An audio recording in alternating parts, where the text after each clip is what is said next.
Allahu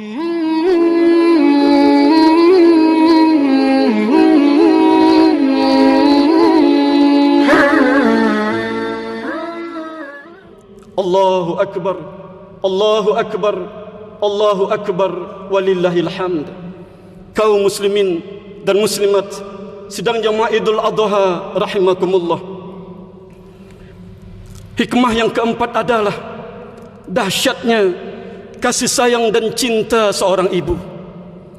Dalam riwayat diceritakan, ketika Siti Hajar selesai menyusui Ismail kecil, maka tiba-tiba Siti Hajar dan Ismail diterpa haus yang luar biasa.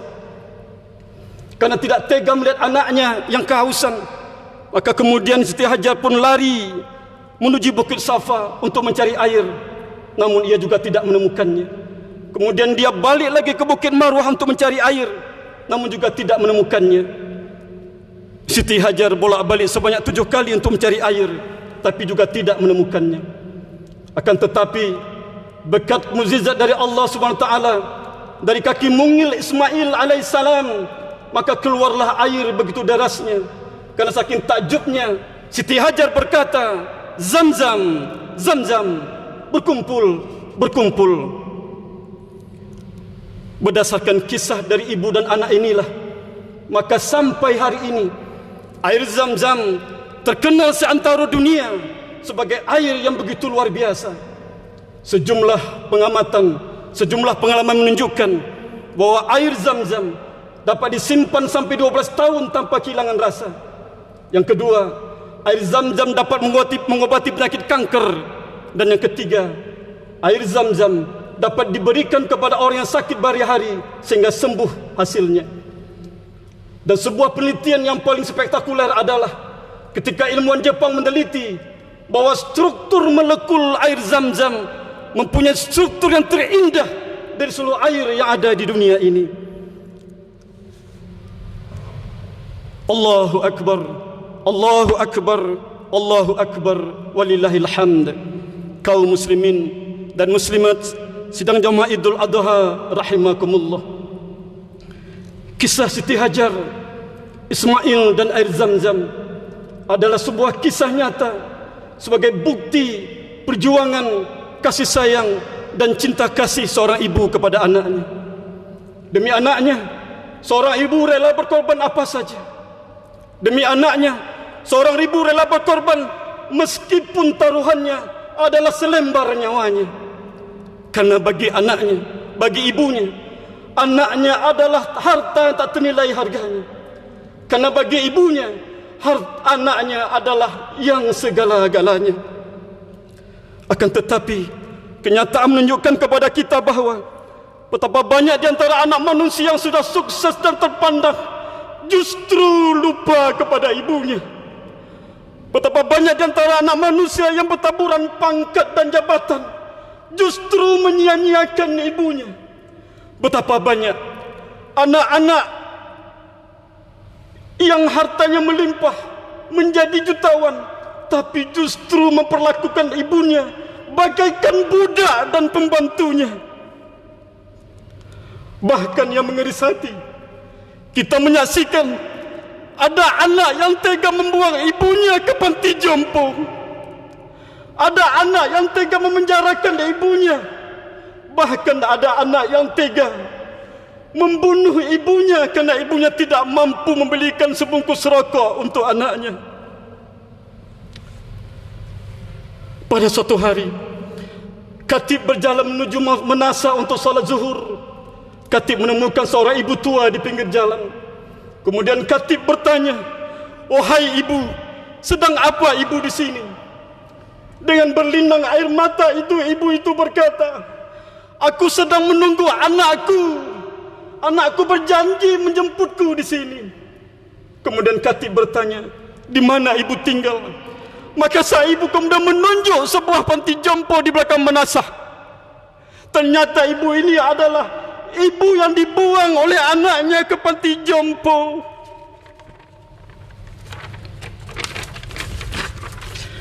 Wahai anak manusia, mengapa engkau begitu kejam kepada ibumu?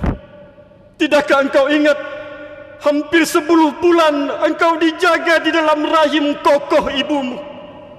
Wahai anak manusia, tidakkah engkau ingat ibumu tidak pernah tidur sedetik pun dengan nyenyak ketika masih menyusuimu? Wahai anak manusia, mengapa engkau lupa demi sebotol air susumu ibumu rela mengambil upah cucian pakaian dari orang lain? Wahai anak manusia, mengapa engkau lupa demi 1 kilo beras untukmu ibumu rela terpanggang matahari di sawah orang lain hanya untuk mengambil upah yang tidak seberapa?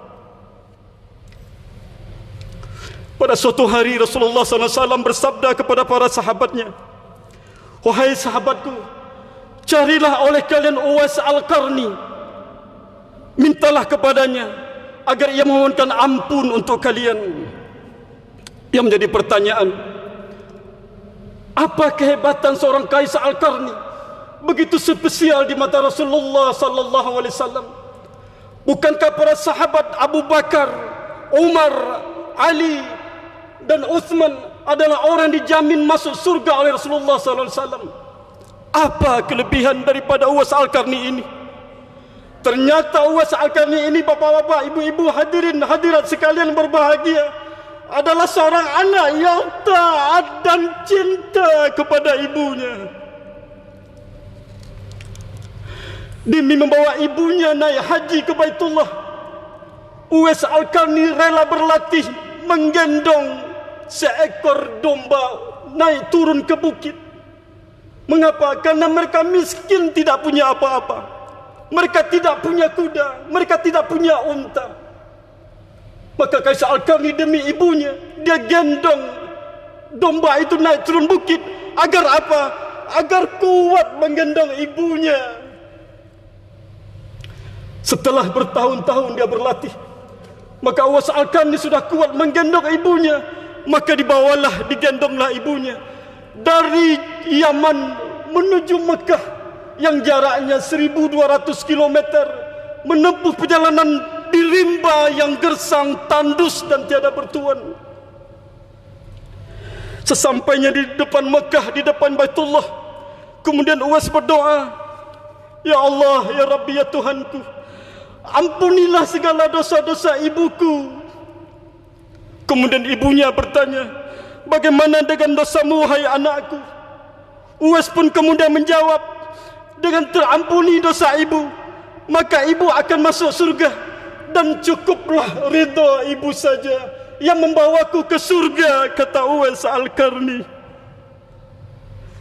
Wahai anak manusia, sudahkah engkau mencurahkan kasih sayang kepada ibumu? Sudahkah engkau berikan makanan yang terbaik untuk ibumu? Sudahkah engkau suapi ibumu dengan makanan yang terbaik darimu? Sudahkah engkau usap telapak kaki mulia ibumu? Sudahkah engkau cium telapak kaki mulia ibumu? Jika itu belum engkau lakukan, wahai anak manusia, maka di hari yang agung dan mulia ini, semasa engkau masih bisa melihat wajah letihnya, semasa engkau masih bisa memeluk tubuh rentanya, maka sepulang dari masjid ini, bukan rumah dekan yang pertama engkau datangi, bukan rumah kepala biro yang pertama engkau kunjungi, tapi di sudut kota sana ada rumah tua ibumu, wahai saudaraku, yang sedang menunggumu dengan segenap cinta dan kasihnya. Ia sudah memasak makanan kesukaanmu, ia ingin memelukmu, ia ingin engkau tidur di pangkuannya, wahai saudara-saudaraku. Wahai anak manusia, andaikan engkau bawa bongkahan emas sebesar gunung Selawah ke hadapan ibumu, maka itu tidak mampu membayar satu kesakitan ketika ibumu melahirkanmu. Andaikan engkau gendong ibumu dari Banda Aceh ke Masjidil Haram, itu tidak bisa membayar satu tetes air susunya yang kau minum ketika engkau masih bayi.